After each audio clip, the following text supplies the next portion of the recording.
ओम नमो नारायण।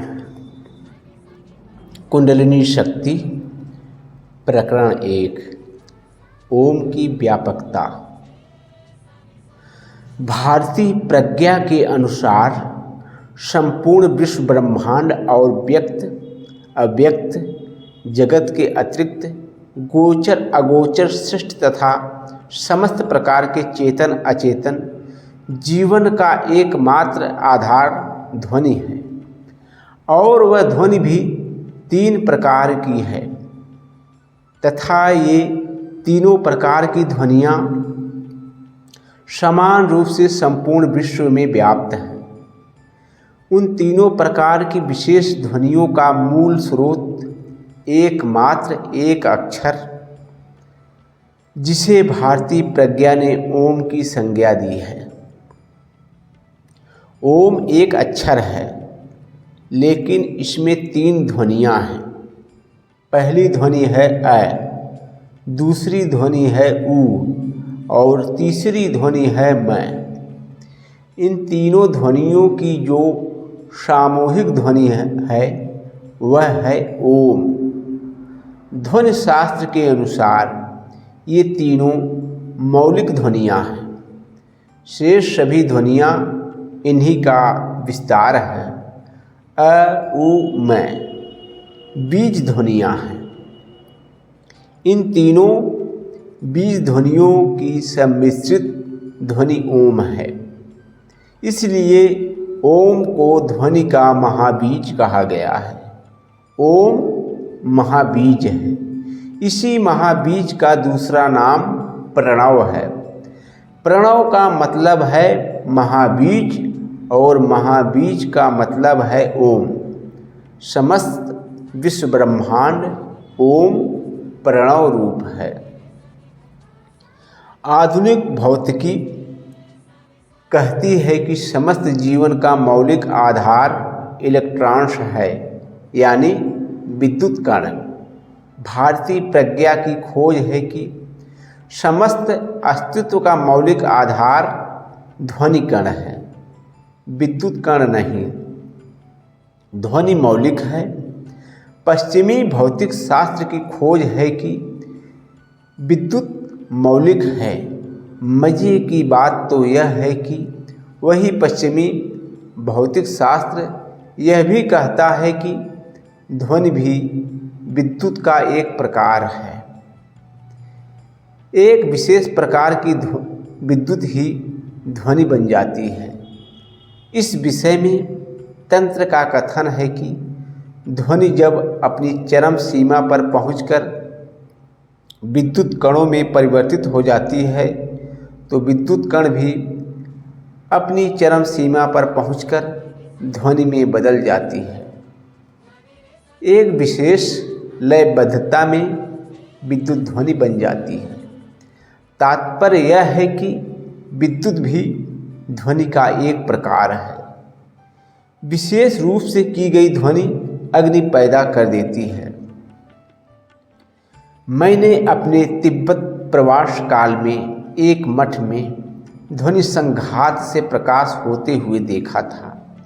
एक लामा अपने दोनों हाथों में तांबे की मुंगरी लेकर एक विशेष प्रकार के चमड़े के बने नगाड़े पर उसकी चोट करता था, और उस लयबद्ध चोट से जो ध्वनि निकलती थी उसके प्रभाव से कमरे में रखे एक विशेष पत्थर के चमड़े जलने लग जाते थे और उनमें से प्रकाश फूटने लग जाता था।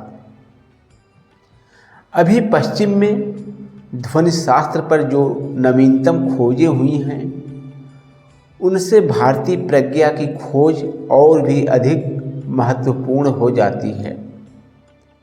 ध्वनि का प्रकार विद्युत हो या विद्युत का प्रकार ध्वनि हो, एक बात निश्चित है कि दोनों गहरे में संयुक्त हैं।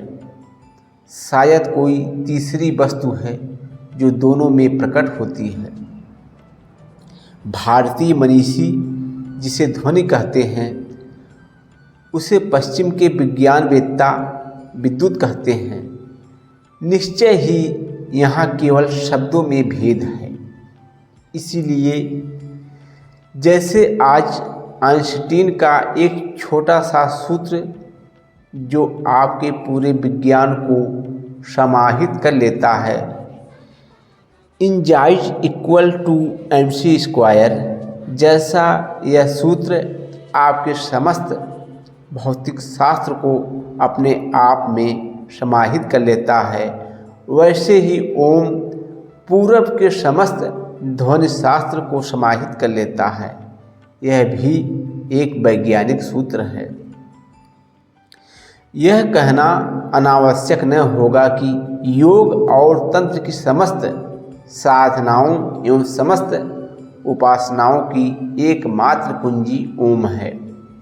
कलापूर्ण उच्चारण के साथ आपके भीतर ओम की ध्वनि गूंजने लग जाए और उसके साथ अपने को लयबद्ध करने की क्षमता आ जाए तथा एक ऐसा भी क्षण आ जाए कि आप मिट जाएं और आपके भीतर केवल ओम का उच्चारण मात्र रह जाए, तो समझिए कि आपका परमात्म सत्ता में प्रवेश हो गया।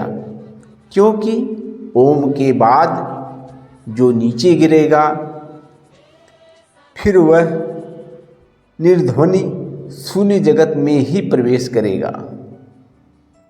यदि ओम से जगत की ओर चले तो फिर अ उ म ये तीन ध्वनियाँ हैं और इन तीन ध्वनियों से समस्त जगत है तथा समस्त जगत का विस्तार है।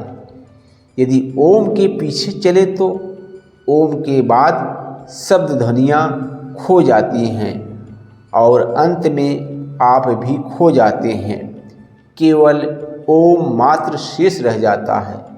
इसका तात्पर्य यह है कि ओम किसी मनुष्य या किसी देवता के द्वारा निर्मित ध्वनि नहीं है, अस्तित्व की ध्वनि है, परम तत्व की ध्वनि है, परमात्मा की ध्वनि है।